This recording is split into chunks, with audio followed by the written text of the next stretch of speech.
अस्सलाम वालेकुम, मैं हूं साद जुल्फ़िकार खान और आज हम क्रिकेट के कुछ हॉट टॉपिक्स के बारे में बात करेंगे। और सबसे इम्पॉर्टेंट जो चीज़, पाकिस्तान ने साउथ अफ्रीका को साउथ अफ्रीका में हराया और इस सीरीज़ के जो इम्पोर्टेंट पॉइंट्स है उसके हवाले से बात करेंगे।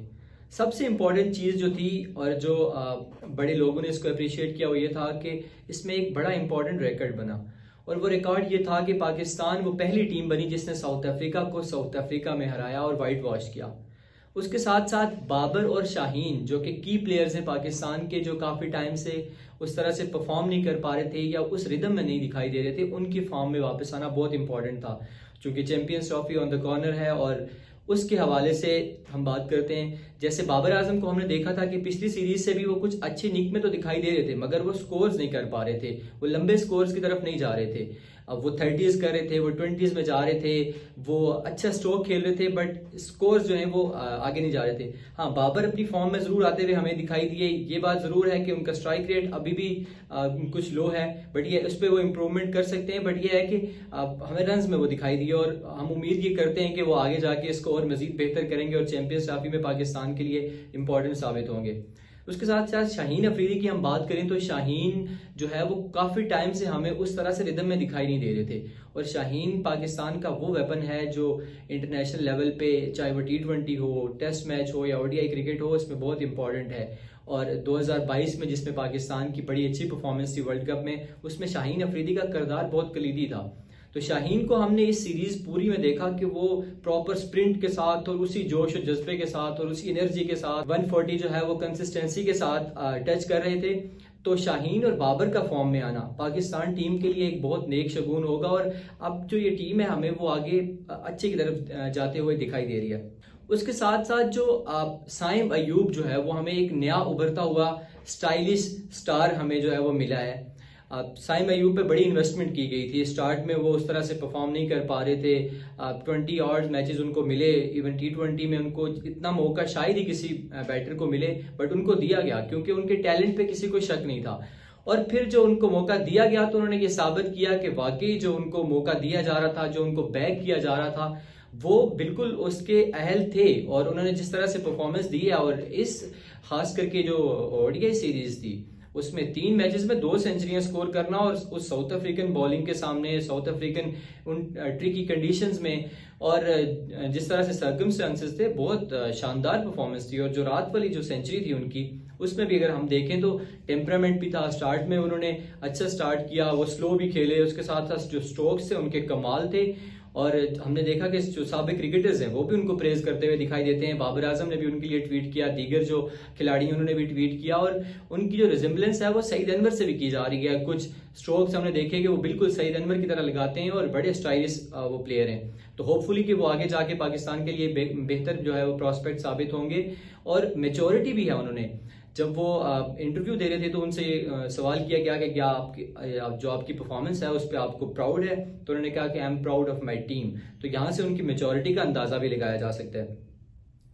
इसके साथ साथ बाबर की कंसिस्टेंसी पे हम फिर से बात करते हैं कि पिछले 4 साल जो एंड हुए हैं उनमें बाबर जो है वो नंबर 1 पे बाबर ने फिनिश किया है। इससे पहले ये रिकॉर्ड एबी डिविलियर्स के पास है और उसके साथ साथ विराट कोहली के पास है। तो बाबर वो तीसरे प्लेयर हैं जो कंसिस्टेंसी के साथ 4 साल जो है वो नंबर 1 स्पॉट पे रहे हैं। और होपफुली हम ये उम्मीद करते हैं कि वो 2025 के एंड पे भी नंबर 1 ही फिनिश करेंगे। और सबसे इंपॉर्टेंट जो चीज़ है वो चैंपियंस ट्रॉफी में पाकिस्तान के लिए अच्छी परफॉर्मेंस देंगे और पाकिस्तान के लिए चैंपियंस ट्रॉफी जितवाएंगे।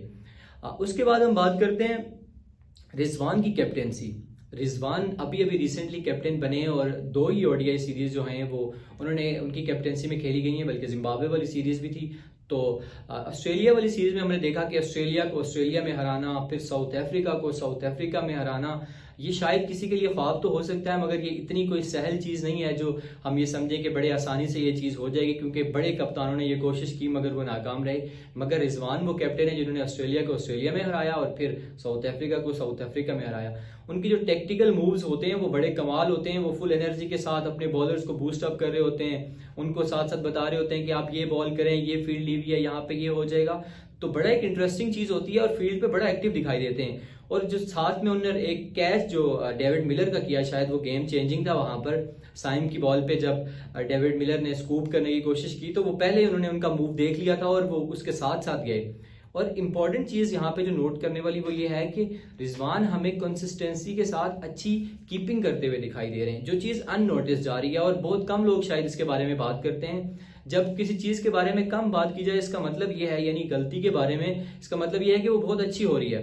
क्योंकि हमने देखा है कि विकेट कीपर्स जो हैं उनसे मिसिंग हो जाती है, स्टंप मिस कर जाते हैं या कभी कैचिंग में मसला होता है। मगर रिजवान को हमने ये देखा है कि वो बड़ी कंसिस्टेंसी के साथ बड़ी शानदार किस्म की परफॉर्मेंस दे रहे हैं एज अ विकेट कीपर भी। और शायद राशिद लतीफ के साथ, अगर मैं गलत नहीं हूं तो राशिद लतीफ के बाद ये सबसे बेहतरीन कीपर जो है वो पाकिस्तान को मिले हैं। उसके बाद हम आगा सलमान का एक बड़ा ही शानदार स्कूप शॉट था, उसके बारे में बात करते हैं। आगा सलमान ने बड़ा शानदार एक स्कूप शॉट खेला और वो जो था वो उल्टे बैट के साथ उन्होंने स्कूप शॉट खेला और बड़ा यूनिक एक किस्म का ये ट्रेंड जो है वो आना शुरू हो गया है कि अब डिफरेंट जो शॉट्स हैं वो खेलते हैं बैट्समैन।